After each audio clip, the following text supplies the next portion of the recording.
दोस्तों आज की सबसे पहली और बड़ी खबर जेएसएससी जेई की एग्जाम में क्वेश्चन पेपर लीक मामले को लेकर प्रदर्शन।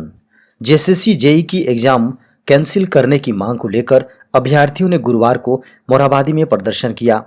पिछले रविवार को जेएसएससी जेई की एग्जाम ली गई थी। अभ्यर्थियों का आरोप है कि प्रश्न पत्र लीक किया गया है। एग्जाम के बाद से ही अभ्यर्थी विरोध कर रहे हैं। इन लोगों की मांग है कि परीक्षा को रद्द किया जाए। अभ्यर्थियों ने कहा कि परीक्षा शुरू होने के पहले ही प्रश्न पत्र लीक होने का पता चला। बड़ी खबर है, झारखंड में अब मृत सहायक अध्यापकों के आश्रितों को भी मिलेगी नौकरी। झारखंड के मृत सहायक अध्यापकों के आश्रितों को अनुकंपा के आधार पर नौकरी दी जाएगी। आश्रित अगर ट्रेंड होंगे तो उनकी नियुक्ति सीधे सहायक अध्यापक के रूप में की जाएगी। ट्रेंड के साथ अगर टेट भी है तो उन्हें टेट प्रशिक्षित का मानदेय का भुगतान किया जाएगा। स्कूली शिक्षा व साक्षरता विभाग ने सभी जिलों से नियमावली बनने के बाद से मृतक सहायक अध्यापकों के आश्रितों की रिपोर्ट मांगी है। बड़ी खबर है, नीति आयोग की डेल्टा रैंकिंग में झारखंड देश भर में अव्वल। श्यामा प्रसाद मुखर्जी रुर्बन जिहा मिशन योजना के तहत ग्रामीण विकास मंत्रालय द्वारा जारी जून महीने की डेल्टा रैंकिंग में झारखंड ने पहला स्थान प्राप्त किया है। ओवरऑल रैंकिंग में भी सुधार करते हुए झारखंड ने 8वें पायदान पर अपनी उपस्थिति दर्ज कराने में सफलता प्राप्त की है। जून में लगातार प्रत्येक क्षेत्र में हुए बेहतर कार्य के कारण झारखंड के रैंक में सकारात्मक परिवर्तन आया है। झारखंड एकेडमिक काउंसिल ने अंक पत्र में सुधार के लिए मांगा आवेदन। झारखंड एकेडमिक काउंसिल यानी जैक ने मैट्रिक व इंटर एग्जाम 2022 के छात्रों से मार्कशीट में सुधार के लिए आवेदन मांगा है। मार्कशीट में अगर इनवैलिड, विथहेल्ड, इनकम्प्लीट, अब्सेंट है तो 16 जुलाई तक जैक कार्यालय में जमा कर सकते हैं। इसके लिए किसी प्रकार की फीस नहीं देनी होगी। जैक ने कहा कि निर्धारित समय के बाद आवेदन जमा नहीं लिया जाएगा। झारखंड में कोरोना के मिले 92 नए मरीज। झारखंड में एक बार फिर कोरोना मरीजों की संख्या में बड़ा इजाफा देखने को मिल रहा है। धीरे धीरे कोरोना अपने पीक की ओर बढ़ रहा है। लोगों की लापरवाही ने एक बार फिर चिंता बढ़ा दी है। झारखंड में लंबे समय बाद कोरोना की 4 सेंचुरी हो गई है। अब झारखंड में सक्रिय मरीजों की संख्या 422 हो गई। वहीं रांची में भी सक्रिय मरीजों की संख्या 156 हो गई है। बता दें कि 6 जुलाई को झारखंड में 45 कोरोना संक्रमित रिकवर हुए हैं, जिसमें बोकारो में 4, धनबाद में 1, देवघर में 7, जमशेदपुर में 5, रामगढ़ में 2, गुमला में 2, खूंटी में 2, रांची में 22 कोरोना संक्रमित रिकवर हुए हैं। वहीं 92 नए कोरोना के संक्रमित मरीज मिले हैं। राहत की बात यह है कि झारखंड के 5 जिलों में वर्तमान में कोई भी संक्रमित मरीज नहीं है। बड़ी खबर है, झारखंड में रूफटॉप सोलर प्लांट लगाने पर मिलेगी 40% की सब्सिडी। झारखंड में सौर ऊर्जा नीति 2022 लागू कर दी गई है। लक्ष्य है कि झारखंड को स्वच्छ और प्रदूषण मुक्त ऊर्जा का पावर हाउस बनाना। वर्ष 2027 तक सौर ऊर्जा की 4000 मेगावाट क्षमता उत्पादन का लक्ष्य रखा गया है। इससे पूरे देश में झारखंड बिजली के मामले में आत्मनिर्भर बन जाएगा, साथ ही प्रदूषण भी कम हो जाएगा। सौर ऊर्जा नीति के अनुसार वर्ष 2027 तक 45,000 नए रोजगार का भी सृजन होगा।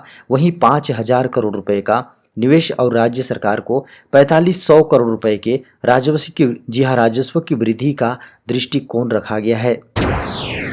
बड़ी खबर है, दिल्ली एयरपोर्ट पर झारखंड के मुख्यमंत्री ने की लालू यादव से मुलाकात।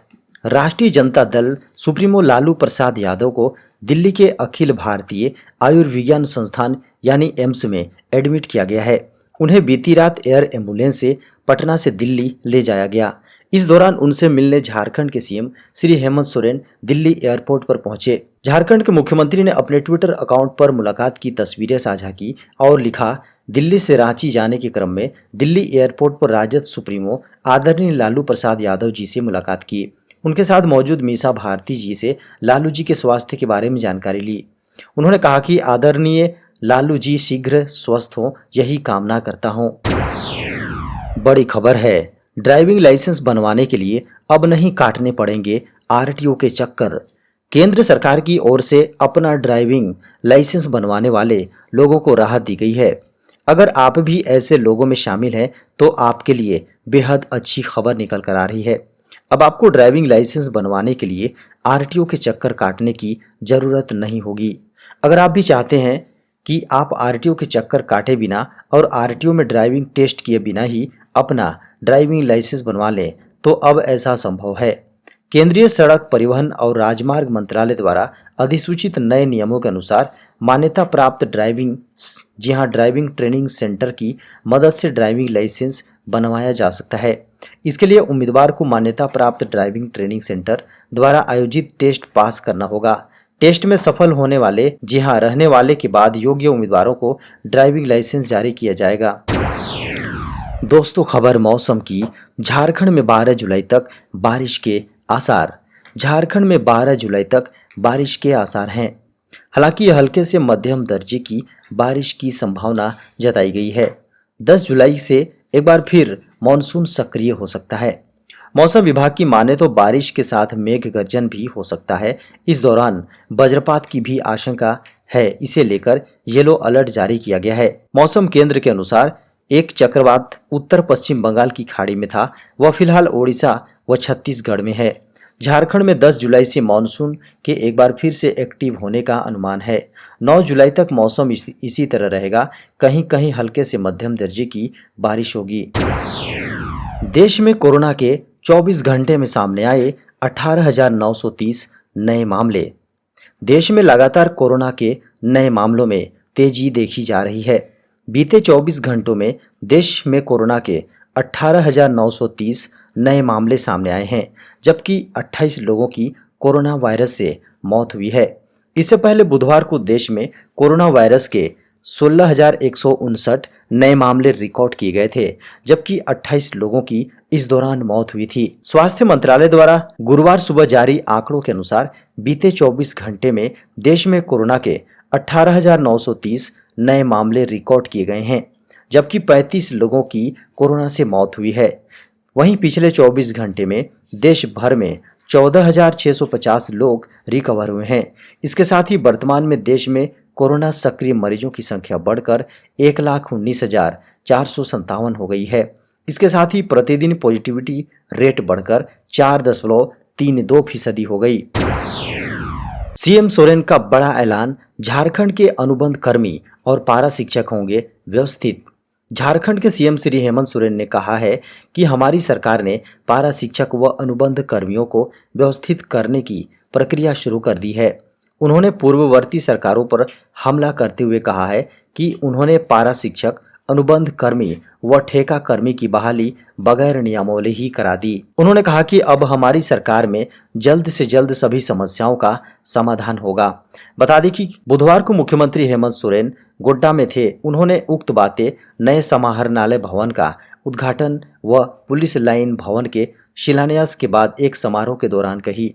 उन्होंने कहा कि 32 वर्ष बाद इस वर्ष कृषक पदाधिकारियों की नियुक्ति की गई है, ताकि किसानों को कृषि संबंधी जानकारी मिल सके। बड़ी खबर है, भारतीय थल सेना में इन पदों पर निकली भर्ती। इंडियन आर्मी में नौकरी कर देश सेवा करने की तैयारी कर रहे युवाओं के लिए अच्छी खबर है। आर्मी ने राजस्थान समेत देश भर में 458 पदों पर भर्तियां निकाली हैं, जिसके तहत cook, civilian, catering, instructor, MTS चौकीदार, टीन स्मिथ, ईबीआर, नाई कैंप गार्ड, एमटीएस यानी माली, एमटीएस पैसेंजर, रेनो operator, station officer, fireman, fire engineer, fire fitter, civilian motor driver और क्लीनर के पदों पर भर्ती की जाएगी। इसके लिए 18 से 27 वर्ष तक की उम्र के उम्मीदवार आर्मी की ऑफिशियल वेबसाइट indianarmy.nic.in पर जाकर 15 जुलाई तक अप्लाई कर सकते हैं। 12 जुलाई को पीएम नरेंद्र मोदी करेंगे देवघर एयरपोर्ट का उद्घाटन। झारखंड का देवघर जिला 12 जुलाई को एक साथ कई ऐतिहासिक शुरुआतों का साक्षी बनने वाला है। पीएम नरेंद्र मोदी इस दिन यहां राष्ट्रीय स्तर के एयरपोर्ट, नवनिर्मित अखिल भारतीय आयुर्विज्ञान संस्थान यानी एम्स के 250 बेड वाले हॉस्पिटल एवं एकेडमिक बिल्डिंग और धार्मिक पर्यटकों, श्रद्धालुओं के लिए बनाए गए विशाल आध्यात्मिक भवन का उद्घाटन करेंगे। इसके अलावा वे देवघर और आसपास के जिलों में विकास की लगभग 1 दर्जन योजनाओं की आधारशिला भी रखेंगे। प्रधानमंत्री देवघर स्थित बाबा बैद्यनाथ धाम में विशेष पूजा अर्चना भी करेंगे। केंद्र सरकार ने जारी किया वाहनों से जुड़ा नया नियम। सरकार ने अप्रैल 2023 से अलग अलग श्रेणियों के हल्के और भारी मोटर वाहनों के लिए ईंधन खपत मानकों का पालन करने का प्रस्ताव रखा है। सरकार की कोशिश है कि ईंधन की खपत कम होने के साथ साथ प्रदूषण के स्तर को भी कम किया जाए।